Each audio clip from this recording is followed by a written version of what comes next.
The gunshot that killed Pearl Gibson's 12-year-old daughter came from a bank robbery gone wrong, and it shattered more than just the storefront window of the Mercantile, where they had been shopping for flour and sugar on that burning July afternoon in 1878.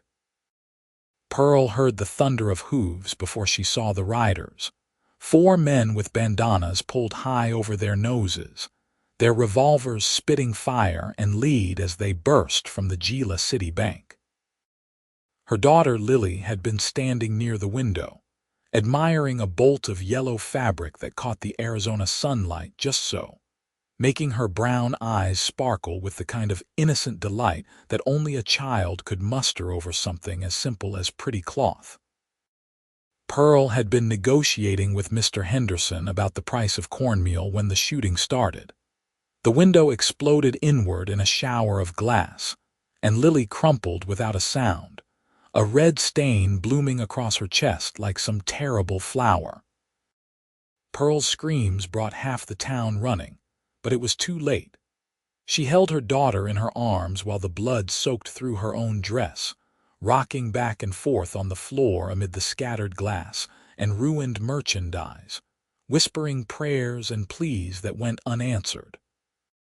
Lily died before Doc Patterson could even make it across the street from his office.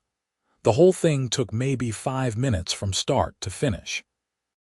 5 minutes to destroy everything Pearl had built in the 3 years since her husband had died of consumption, leaving her alone with their precious girl in this harsh desert town. The funeral was well attended because folks in Gila City took care of their own, or at least they made a show of it. Pearl stood beside the small grave in the cemetery on the hill overlooking the town, her face hidden behind a black veil, her body rigid as iron. She did not cry. She had cried herself empty in those first hours, and now there was nothing left inside her but a vast, echoing hollow that she suspected would never be filled again. The preacher said words about God's plan and heaven and eternal rest, but Pearl heard none of it. She was thinking about how Lily had looked that morning at breakfast, chattering about wanting to learn to make proper biscuits, her hair still tangled from sleep, her smile bright as sunrise. The weeks that followed blurred together into a gray fog of existence.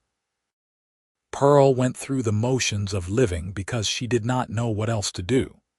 She worked her shifts at the restaurant where she cooked and served meals to miners and cowboys and traveling salesmen. She swept her small house and tended her meager garden and lay awake at night staring at the ceiling, listening to the absence of her daughter's breathing in the next room. People tried to talk to her to offer comfort, but their words slid off her like water off oiled canvas. Mrs. Chen from the laundry brought her soup. Father Miguel invited her to church. Her neighbor, old Mrs. Rodriguez, sat with her in silence, which was the only kindness Pearl could bear. She might have gone on like that forever, existing but not living if not for Benjamin Nash. Benjamin had come to Gila City in late September, when the worst of the summer heat was finally breaking, and the desert nights grew cool enough to sleep without waking in a pool of sweat. He arrived on a dusty brown gelding, leading a pack mule loaded with supplies, his hat pulled low against the afternoon sun. He was a tall man, lean and weathered, somewhere in his mid-30s, with dark hair that curled at his collar and eyes the color of creek water after rain. He moved with the careful economy of someone who had learned not to waste energy in the desert, and when he spoke, his voice was quiet and measured. He took a room at the boarding house and started asking around about work. He was a carpenter by trade, he said, and handy with leather and metalwork besides. Could fix just about anything that was broken. Mr. Sullivan at the livery hired him first to repair some damaged stalls and a buckboard with a cracked axle. The work was solid and fairly priced, and word spread. Soon Benjamin had more jobs than he could handle, fixing roofs and doors and wagon wheels, building new furniture for the hotel, reinforcing the structure of the schoolhouse that had been sagging on its foundation. Pearl first encountered him when Mrs. Chen recommended him to fix the restaurant's front door, which had been hanging crooked since a drunk cowboy had crashed through it in August. Benjamin showed up on a Thursday morning with his tools and a polite nod. Pearl barely looked at him.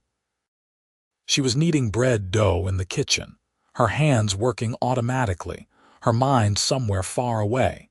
He worked quietly, measuring and planing and fitting new hinges.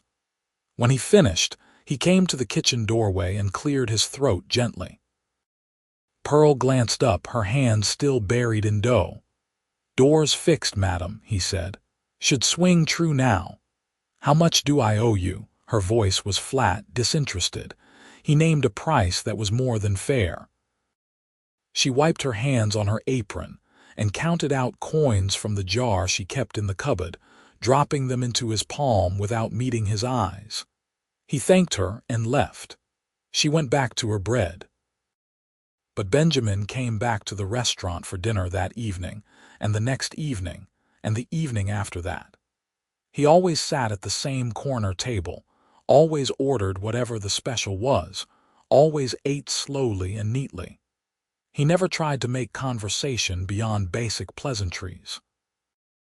He just ate his meal, left payment with a modest tip, and went on his way. Pearl served him the same as she served everyone else, with mechanical efficiency and no warmth whatsoever. It was Mrs. Rodriguez who told her about Benjamin's son. Pearl was hanging laundry in her yard on a Saturday afternoon, and the old woman was working in her garden next door. The conversation meandered the way conversations do between neighbors who have known each other a long time, and somehow it came around to the new carpenter in town. "Such a sad man," Mrs. Rodriguez said, shaking her head as she pulled weeds from around her tomato plants. "He lost his boy, you know, just last spring, I heard, some kind of fever that took him quick." Pearl's hand stilled on the sheet she was pinning to the line. "He had a son. A little boy, only 8 years old. The wife died birthing him, and Benjamin raised that child all by himself, traveling from town to town looking for work. Then the boy got sick in some mining camp up in Colorado. Scarlet fever, someone said. Gone in less than a week." Mrs. Rodriguez crossed herself. "He came here trying to outrun the grief, I think, as if such a thing were possible." Pearl said nothing, but something shifted in her chest, some tiny crack in the wall she had built around herself. She finished hanging the laundry and went inside, but she could not stop thinking about Benjamin Nash and his dead son. The next time he came into the restaurant, she really looked at him for the first time. Saw the sorrow etched into the lines around his eyes, the way his shoulders carried an invisible weight, the careful way he moved through the world as if he did not quite trust it anymore. She recognized it, because she saw the same thing in the mirror every morning. When she set his plate down, she said, "I heard about your boy. I am sorry for your loss." Benjamin's fork paused halfway to his mouth. He looked up at her, really looked at her, and for a moment something raw and painful flickered across his face. Then he nodded once, slowly. "Thank you, madam. I heard about your daughter, too. I am sorry." They stood there in that moment of shared recognition, two people who had been hollowed out by grief, who understood that there were no words that could make it better, no platitudes that could fill the emptiness. Pearl felt tears prick her eyes for the first time in weeks. She blinked them back fiercely. "If you need anything," she said quietly, then stopped because she did not know how to finish that sentence. "Same to you," Benjamin said, just as quietly. Pearl nodded and went back to the kitchen, but something had shifted between them, some wordless understanding that they were not alone in their suffering. After that, Benjamin started arriving earlier for dinner, before the evening rush. He would sit at his corner table and Pearl would bring him coffee, and sometimes they would talk. Small things at first. The weather, which was growing cooler as October arrived, the state of the roads coming into town, the progress of the new church building that was going up on the north side of town. Benjamin told her about jobs he was working on, and Pearl told him about problems at the restaurant, a leaking roof and a stove that was not heating evenly. He showed up the next day with his tools and fixed both problems, refusing to take payment. "Let me do this," he said when she tried to press coins into his hand. "Please." She understood. He needed to be useful to have purpose the same way she did. So she let him fix things, and in return, she started setting aside the best portions of the daily specials for his dinner. And sometimes, she would sit down across from him with her own cup of coffee during the lulls between customers. They began to talk about their children. Not at first, but gradually, carefully, like probing a wound to see if it had started to heal. Benjamin told her about his son Michael, a boy who had loved horses and wanted to be a rancher someday. How he had taught the boy to read using an old Bible and whatever newspapers they could get their hands on in the various towns where they had lived. How Michael had laughed at everything, finding joy in the smallest things, a perfect skipping stone or a hawk riding the wind currents. Pearl told him about Lily, her sweetness and her stubborn streak, how she had loved music and would hum made-up songs while she worked. How she had been learning to sew and had made a crooked little sampler with the alphabet stitched in uneven letters. How she had wanted to be a teacher someday, to help other children learn to read and write. These conversations left them both exhausted and somehow lighter at the same time, as if speaking their children's names aloud kept them alive in some small way. Other people in town had stopped mentioning Lily around Pearl, as if her daughter had never existed at all, and the silence had been suffocating. But Benjamin understood that remembering was important, that forgetting felt like a betrayal. One evening in late October, Benjamin arrived at the restaurant just as Pearl was closing up. He had a package wrapped in brown paper under his arm. He looked uncertain, almost nervous. "I made something," he said. "For you, if you want it. And if you do not, I will understand completely and I will not be offended." Pearl wiped her hands on her apron, curious and a little anxious. Benjamin set the package on the nearest table and unwrapped it carefully. Inside was a wooden box, about a foot square, made of honey-colored pine that had been sanded smooth as silk and rubbed with oil until it glowed. The corners were joined with perfect dovetails, and the lid was hinged with tiny brass fittings. On the top, Benjamin had carved a delicate design of wildflowers, the kind that bloomed in the desert after the rare rains. "I thought," Benjamin said slowly, "that you might want a place to keep her things, the special things. I made one for Michael's belongings, and it helps, somehow, to have them all together someplace safe." Pearl touched the box with trembling fingers, tracing the carved flowers, her vision blurred with tears. "It is beautiful," she whispered. Thank you so much." "I can change the design if you want something different," Benjamin said quickly. "I just thought the flowers, no, it is perfect." Pearl looked up at him, tears streaming down her face now, and she did not try to hide them. Lily loved wildflowers. She would pick them every spring and put them in a jar on the kitchen table. "This is perfect." Benjamin's own eyes were bright with unshed tears. "I am glad," he said roughly. On impulse, Pearl stepped forward and embraced him, and after a moment of surprise, Benjamin's arms came around her, holding her gently while she cried. He was solid and warm, and he smelled like sawdust and leather and clean sweat. Pearl could not remember the last time someone had held her like this, with simple human comfort and no expectations. They stood like that for a long time, two broken people holding each other up in the empty restaurant while the desert darkness gathered outside the windows. When Pearl finally stepped back, she was embarrassed by her outburst, but Benjamin just smiled at her, a sad, understanding smile.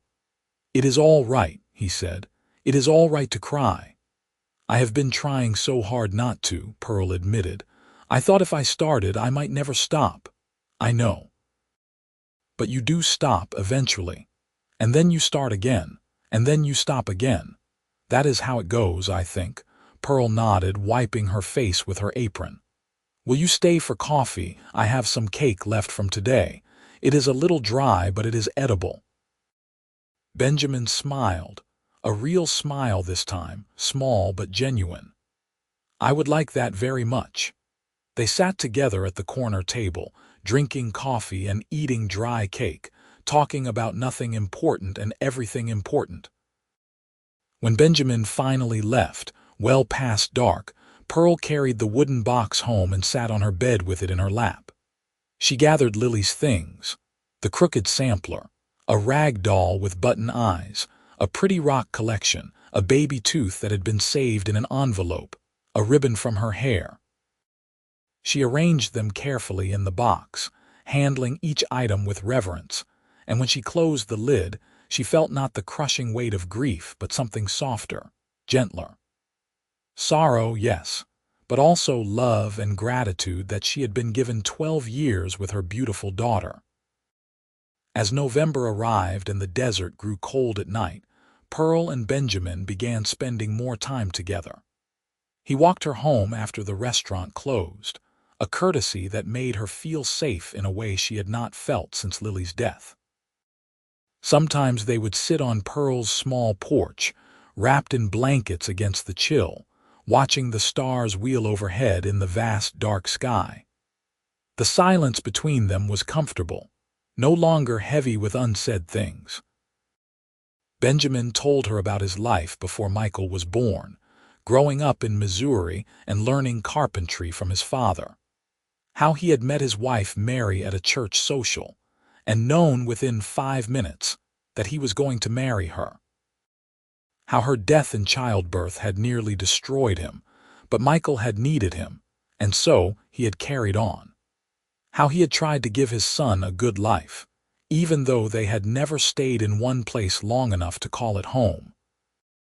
Pearl told him about coming west with her husband Robert after the war, hoping for a fresh start and better opportunities. How they had drifted from town to town, Robert's health declining all the while, until they had landed in Gila City and could go no farther. How Lily had been born in this harsh place, but had somehow thrived anyway, growing up tough and tender at the same time. How Robert's death had been expected but devastating nonetheless, leaving Pearl to fend for herself and her daughter in a town where women's options were limited. "You did well," Benjamin said. "Raising her alone, keeping a roof over your heads, that takes strength." "I did not feel strong," Pearl said. "I felt terrified most of the time, afraid I would fail her, that I could not give her the life she deserved. But you did. She was loved and cared for. That is what matters." Benjamin hesitated, then added quietly, "I have the same fears, that I did not do enough for Michael, that if I had been a better father, somehow he would not have gotten sick or would have survived it." "You cannot think like that," Pearl said fiercely. "Illness does not care how good a parent you are. It takes who it wants. And from everything you have told me, Michael knew he was loved.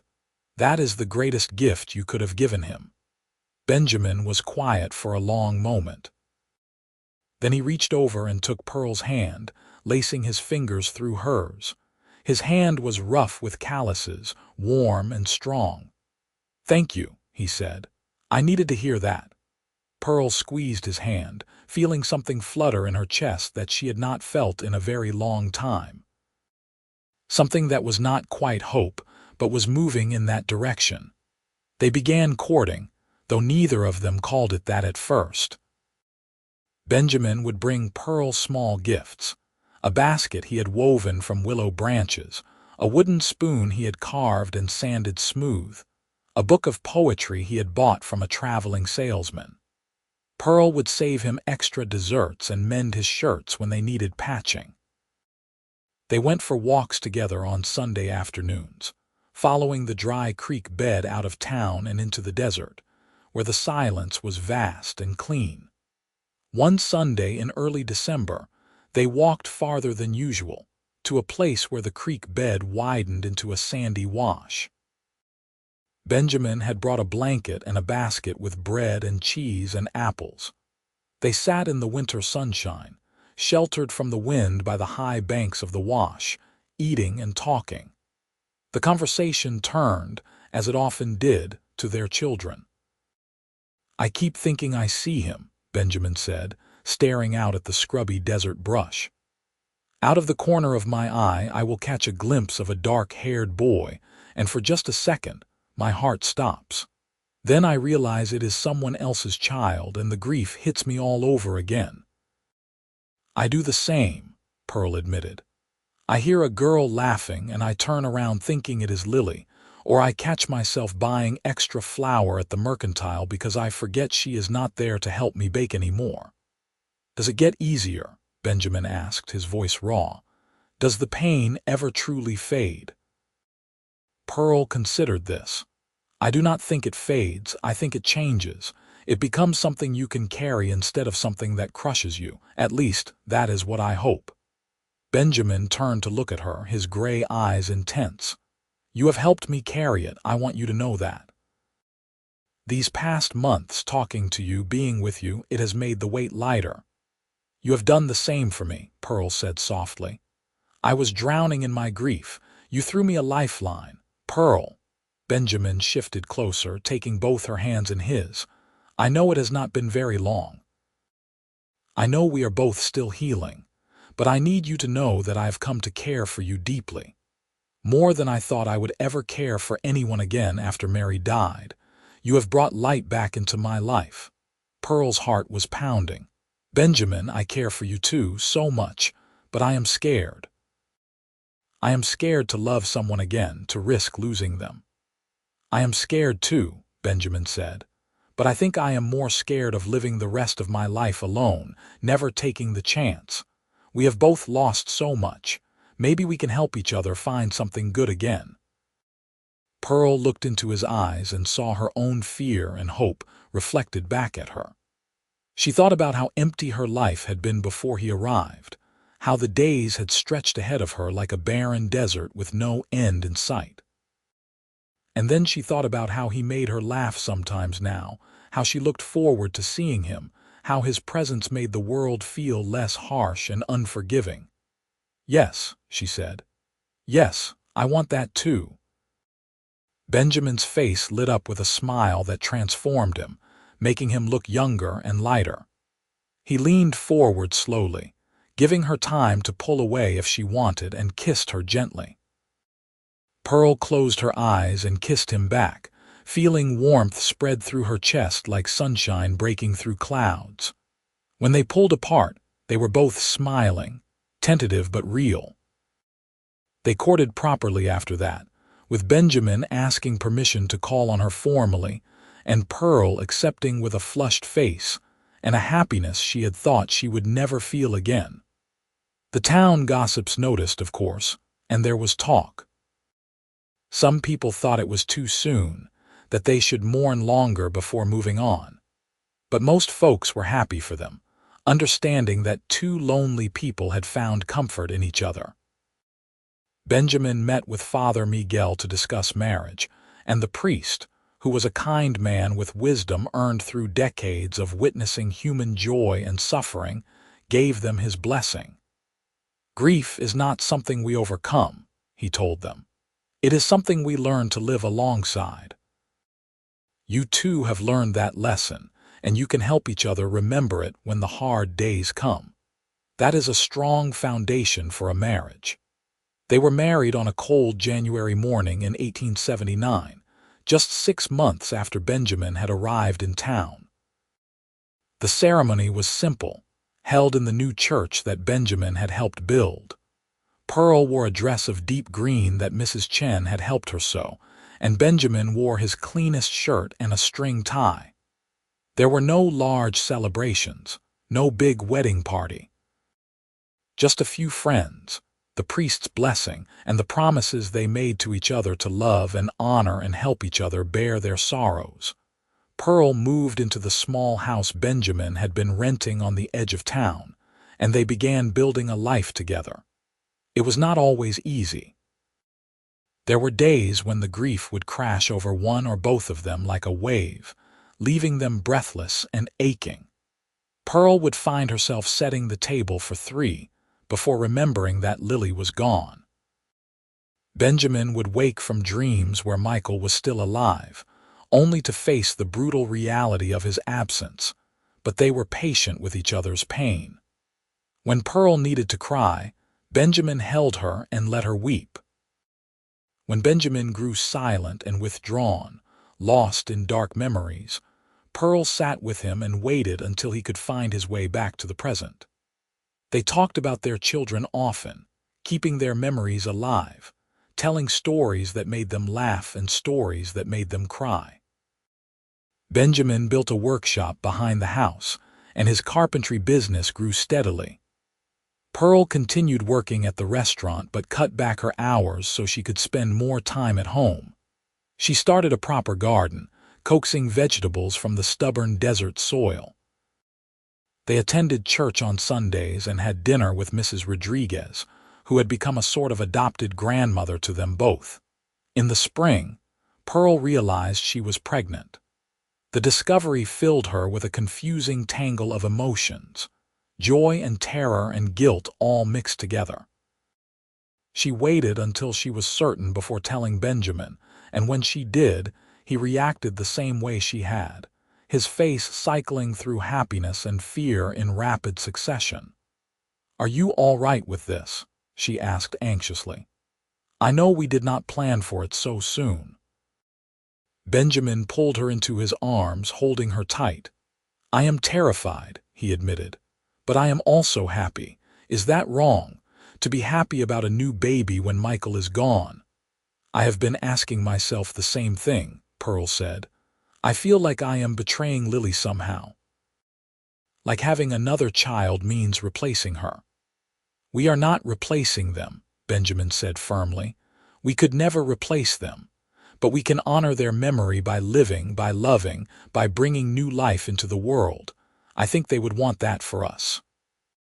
Pearl nodded against his chest, wanting desperately to believe him. "I am so scared, Benjamin. What if something goes wrong? What if I lose this baby too? We will face whatever comes together," Benjamin promised. "But we cannot let fear stop us from living.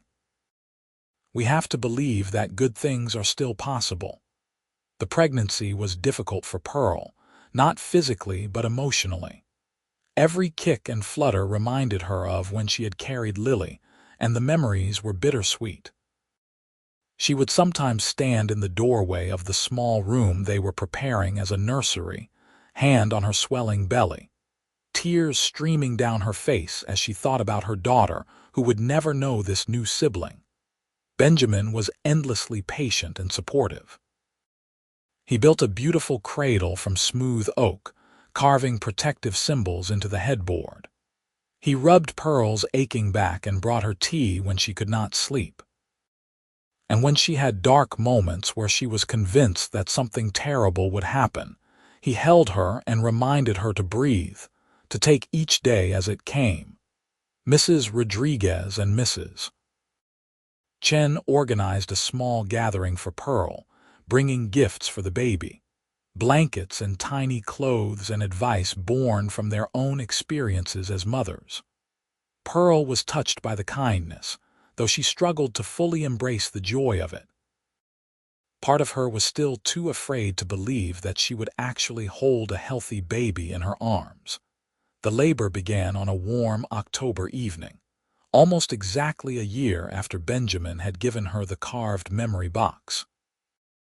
Doc Patterson came to the house and examined Pearl, declaring that she was progressing normally and that he saw no cause for concern. But Pearl was terrified, remembering too vividly how Benjamin's wife had died giving birth. She gripped Benjamin's hand hard enough to bruise as the contractions grew stronger and closer together. "I am here," Benjamin kept saying, his own face pale with fear but his voice steady. "I am right here with you, Pearl. You are strong. You can do this." The labor lasted through the night and into the next day. Mrs. Rodriguez and Mrs. Chen took turns helping Doc Patterson, bringing cool water and clean cloths, supporting Pearl through the waves of pain. Benjamin never left her side, murmuring encouragement and prayers, his hand anchoring her to the present when the pain threatened to pull her under. And then, finally, just as the afternoon sun was slanting through the bedroom window, Pearl heard the sharp, lusty cry of a newborn baby. Doc Patterson lifted the child, still slick and red, and announced, "You have a son, Mrs. Nash. A fine, healthy boy." Pearl collapsed back against the pillows, exhausted and dizzy with relief. A son. Benjamin's face was wet with tears as the doctor cleaned the baby and wrapped him in a soft blanket, before placing him in Pearl's arms. She looked down at the tiny, wrinkled face, the eyes squeezed shut, the miniature hands waving in the air, and felt her heart crack open with love so fierce it nearly stopped her breath. "Hello, little one," she whispered. "We have been waiting for you." Benjamin leaned over them both, his arm around Pearl's shoulders, staring at his newborn son with wonder and awe. "He is perfect," he said hoarsely. "He is absolutely perfect." They named him Robert Michael after both of their departed loved ones. Bobby, they called him, and from his first days he showed a strong personality, demanding food and attention with lusty cries that echoed through the small house. Pearl was exhausted and overwhelmed and more in love than she had ever imagined possible. Every time she looked at Bobby's face, she felt that confusing mix of joy and sorrow, grateful for this new life while still mourning the children they had lost. Benjamin was a devoted father, walking Bobby around the house in the middle of the night when he could not sleep, changing soiled diapers without complaint, singing off key lullabies that made Pearl smile despite her exhaustion. Watching him with their son, Pearl fell even more deeply in love with her husband, seeing the care and tenderness he poured into this new child while still honoring the memory of his first.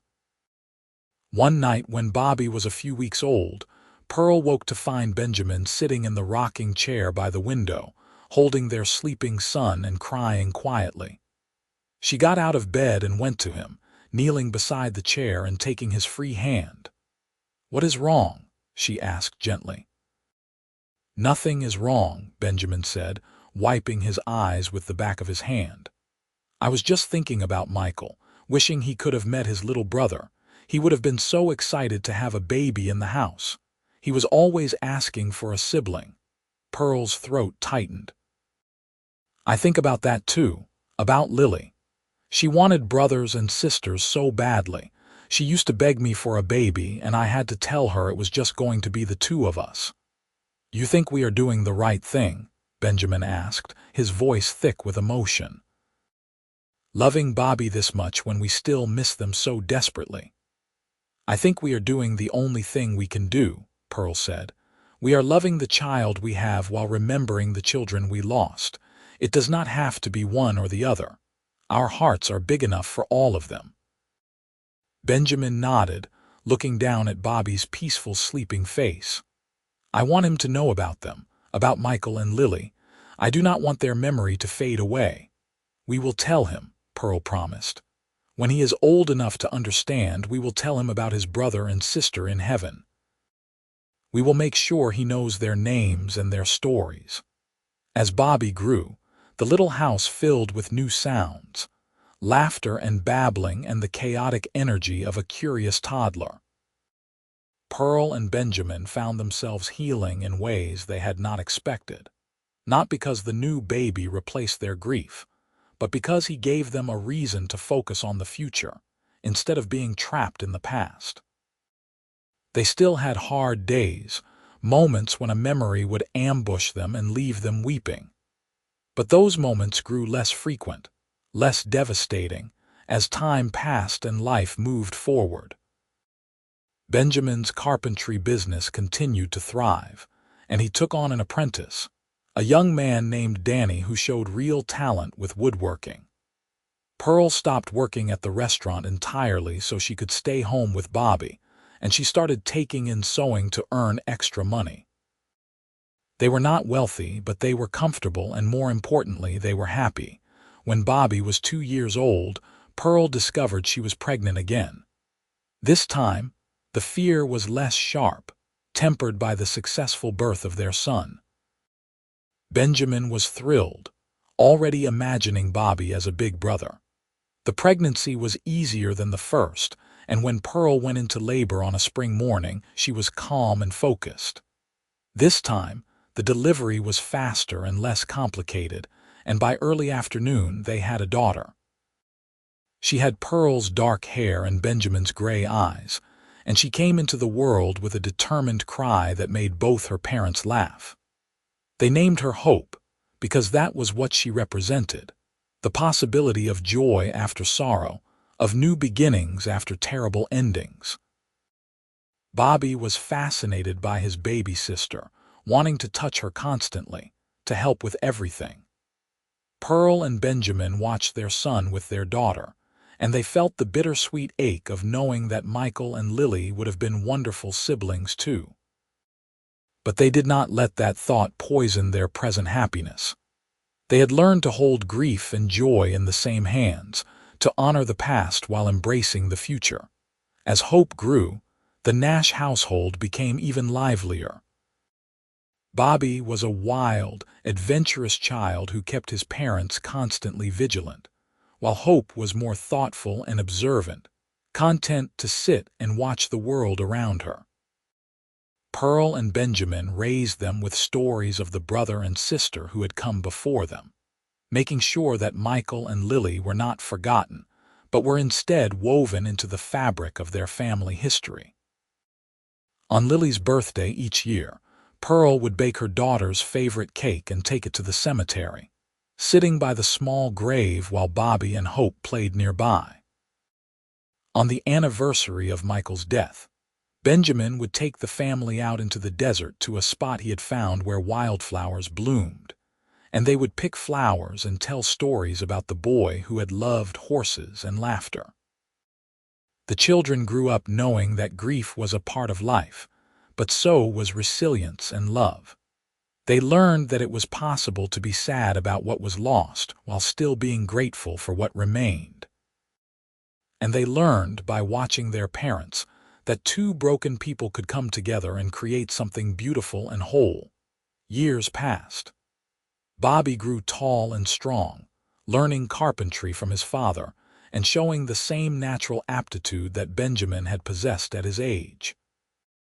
Hope proved to be clever and determined, learning to read at a young age and developing a passion for teaching, just like Lily had dreamed of doing. Pearl and Benjamin watched their children grow with pride and wonder, marveling at the people they were becoming.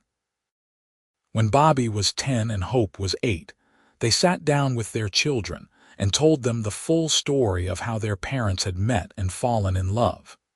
They told them about the bank robbery that had killed Lily, about the scarlet fever that had taken Michael.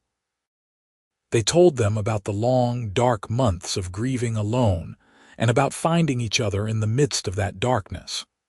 "Why are you telling us this?" Bobby asked, his young face serious. "Because we want you to understand that even when terrible things happen, even when you think the pain will never end, there is still hope for happiness," Benjamin said. "Your mother and I both thought our lives were over when we lost our first children, but we were wrong. Life kept going and we found each other, and then we found both of you. Do you still miss them?" Hope asked quietly. "Michael and Lily." "Every single day," Pearl said honestly, "but missing them does not mean we cannot be happy. It just means we carry their memory with us, and that makes us love you two even more, because we know how precious and fragile life is." The children absorbed this, and Pearl could see them thinking, processing.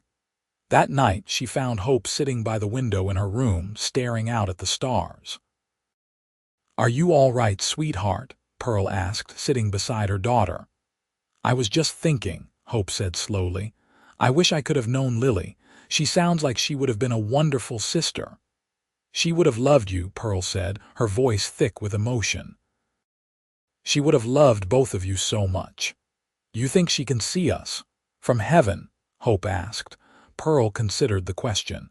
She was not entirely sure what she believed about the afterlife, but she chose to believe in what would comfort her daughter. "I think she can. I think she and Michael both watch over this family, and they are proud of who you and Bobby are becoming." Hope nodded, seeming satisfied with that answer.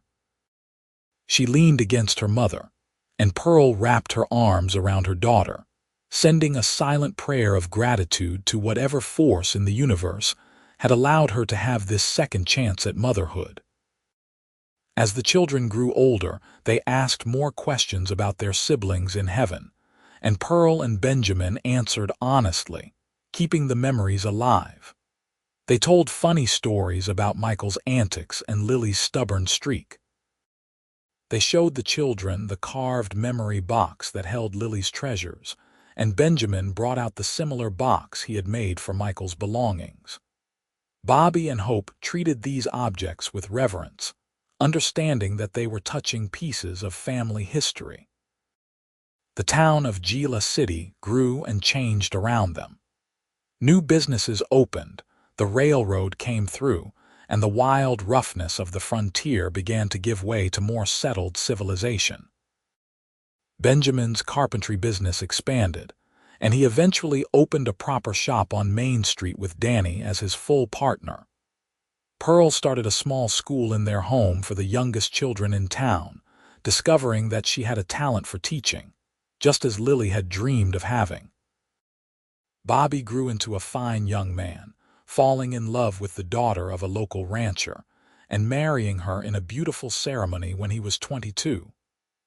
Hope followed her passion for education, eventually taking over Pearl's school and expanding it, becoming a beloved teacher in Gila City.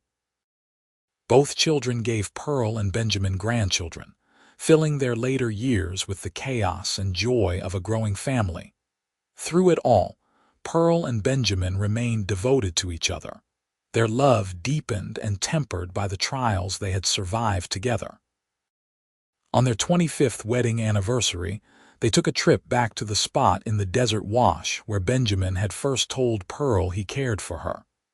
They sat on a blanket in the winter sunshine, much older now but still holding hands, still finding comfort in each other's presence. "Do you ever regret it?" Pearl asked. "Marrying someone with so much sadness, starting over when you were already so broken."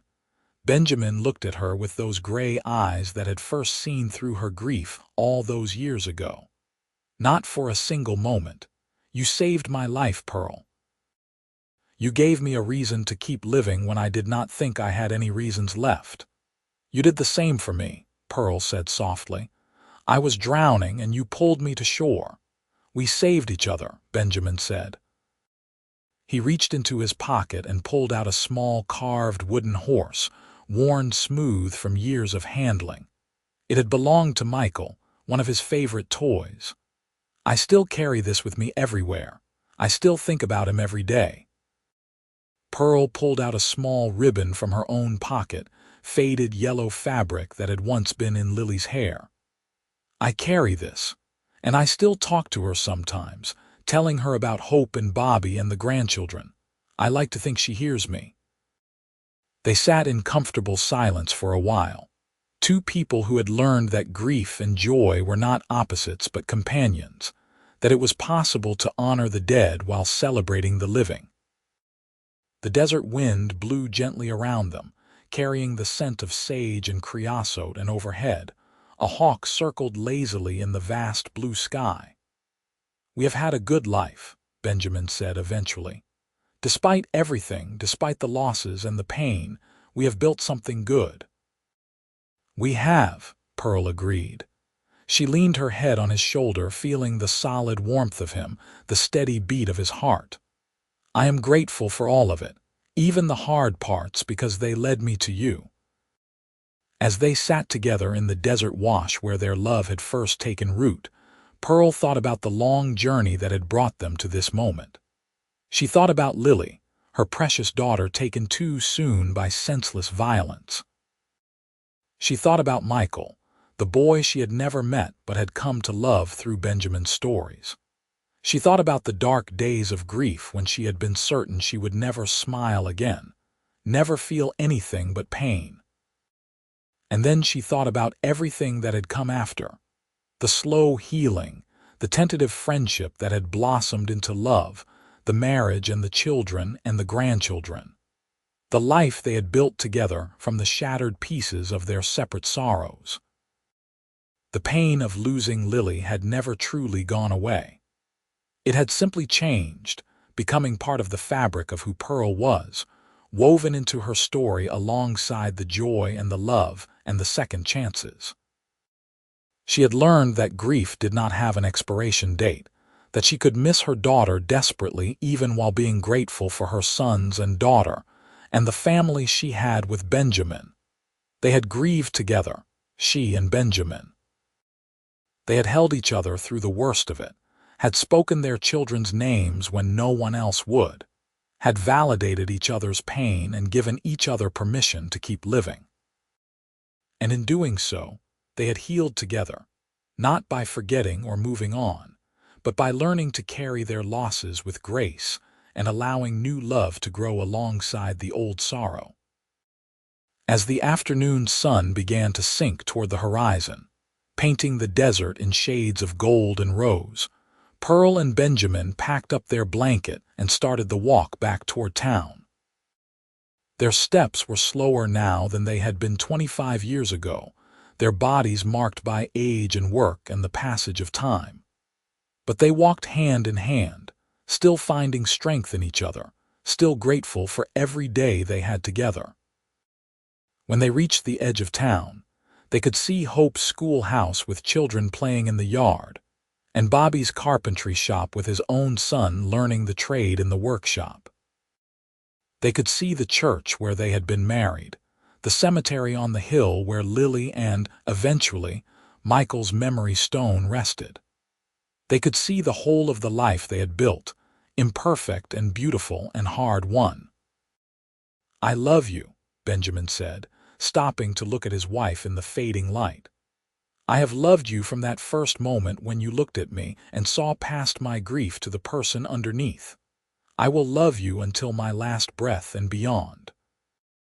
"I love you too," Pearl said, reaching up to touch his weathered face.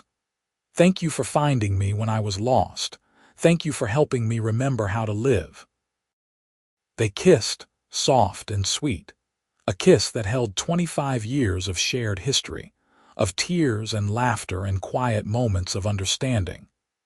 Then they continued on toward home, toward their children and grandchildren, toward the life that neither of them had believed possible in their darkest hours. Behind them, the desert sunset blazed in glory, and the wind whispered through the sage, carrying the memories of all who had been loved and lost. Michael and Lily were not forgotten. They lived on in the stories told around the dinner table, in the carved box of treasures, in the way Pearl and Benjamin loved their living children with fierce, protective devotion born from knowing how quickly life could be taken away. That night, after dinner with the whole family gathered around the table, laughing and talking and arguing good-naturedly about everything and nothing, Pearl and Benjamin sat together on their porch as they had done countless times before. The desert night was cool and clear, the stars blazing overhead in their thousands. "You think we did right by them?" Benjamin asked quietly, as he sometimes still did. "By Michael and Lily. You think they would be proud of how we lived after they were gone?" Pearl thought about her daughter's bright spirit, her kindness and her dreams of helping others. She thought about Michael's joy in simple things, his laughter and his loving heart. I think they would want us to be happy, she said. I think they would want us to love and be loved, to make the most of the time we have. And I think they would be glad that we found each other, that we made a family that honors their memory. I think so too, Benjamin said. He pulled her close, and they sat together in the darkness, listening to the sounds of the desert night, feeling the peace that came from a life well lived despite its hardships. They had lost their first children to illness and violence, tragedies that had nearly destroyed them both. They had grieved in isolation until they found each other and learned to grieve together. And in that shared grief, they had discovered healing, not the kind that erased the pain, but the kind that made it bearable, that transformed it into something that could coexist with love and hope and joy. Their story was not one of forgetting or moving on. It was a story of remembering and carrying forward, of honoring the dead while choosing to live fully for their sake. It was a story of two broken people who had helped each other become whole again, not by fixing what was shattered, but by learning to live with the cracks and finding beauty in the mended places. As Pearl drifted off to sleep that night, safe in Benjamin's arms, she sent a silent message to her daughter. I love you, Lily. I will always love you. Thank you for making me a mother. Thank you for the 12 years I got to spend with you. And thank you for leading me to Benjamin, because without my grief for you, I never would have recognized his grief, and we never would have found each other. You are gone but never forgotten, and the love I have for you will live as long as I do. And somewhere in the vast mystery beyond life, Pearl chose to believe that Lily heard her, and that Michael heard Benjamin's similar prayer, and that both children were at peace, knowing that their parents had found a way to survive the unsurvivable and to build new happiness from the ruins of their broken hearts. The years continued to pass, each one bringing new changes and challenges. Pearl and Benjamin grew old together, their hair turning gray, their movements slowing, but their love remaining constant. They watched their children raise their own children, passing down the stories of Michael and Lily to the next generation, ensuring that the memory of those lost children would be preserved. When Benjamin died at the age of 76, after a short illness that took him peacefully in his sleep, Pearl mourned him with the same deep grief she had felt when she lost Lily. But this time, she was not alone. Bobby and Hope were there to support her, and the grandchildren and the great-grandchildren who had been born in recent years.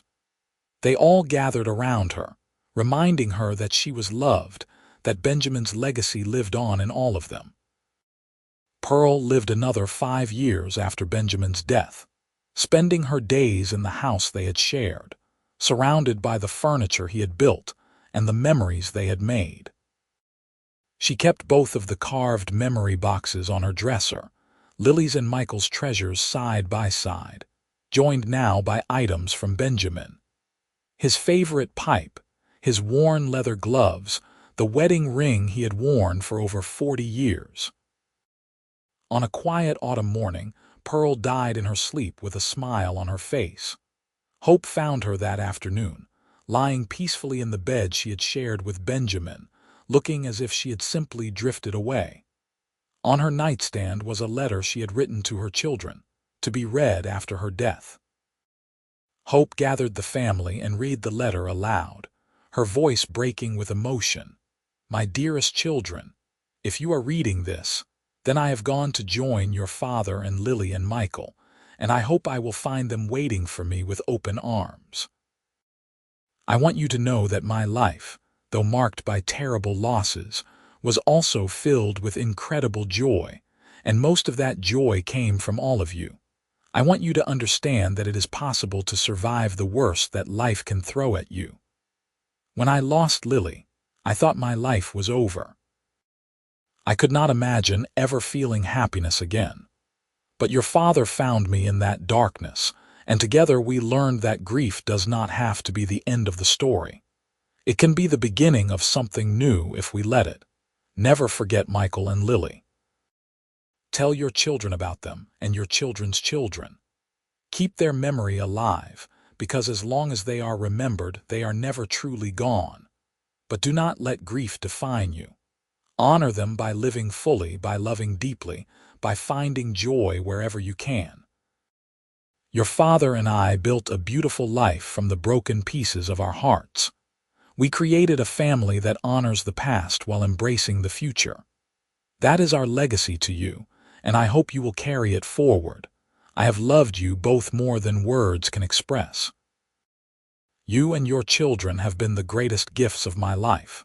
Do not mourn me too long. Instead, celebrate the love we shared and the memories we made. Tell my grandchildren and great-grandchildren that their grandmother lived a long, full life, that she knew great sorrow but also great joy, and that in the end, the joy won out. I love you all, now and forever. Your mother, Pearl. There was not a dry eye in the room when Hope finished reading. They sat together in Pearl's house, sharing stories about her and Benjamin, about Lily and Michael, about the remarkable family that had grown from such tragic beginnings.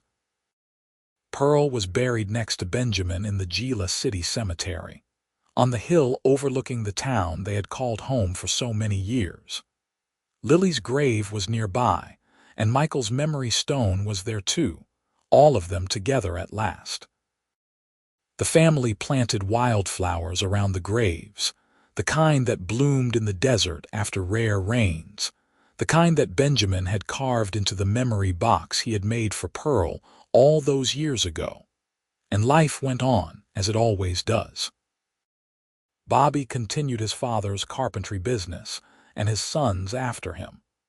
Hope continued teaching, inspiring generations of children just as Lily had dreamed of doing. The great-grandchildren grew up hearing stories about their great-grandmother Pearl and great-grandfather Benjamin, about the children who had died too young, about the power of love and resilience, and choosing to live even after loss. The story of Pearl and Benjamin became part of Gila City's history, a reminder that even in the harsh reality of the Old West, even amid violence and illness and heartbreak, people could find each other and build something beautiful. Their love story was not one of easy happiness or simple romance. It was a story of two wounded souls who had found healing in each other's presence, who had honored their grief while still making room for joy. It was a story that proved that love could grow in the most unlikely places, that healing was possible even from the deepest wounds, and that sometimes the most profound connections were formed between people who had survived similar losses. Pearl and Benjamin had not forgotten their first children by loving each other and their new children. Instead, they had created a family that held space for all the love they had to give, to the living and the dead alike.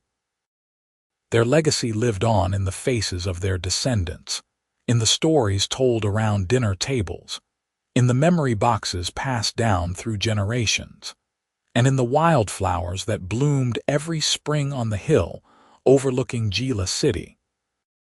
They had lost their children to illness and violence. They had grieved together, and they had healed together, building a life that honored the past while embracing the future with hope and determination. And that, in the end, was the greatest tribute they could have given to Michael and Lily. To survive, to love, to create new life and new happiness, and to never, ever forget.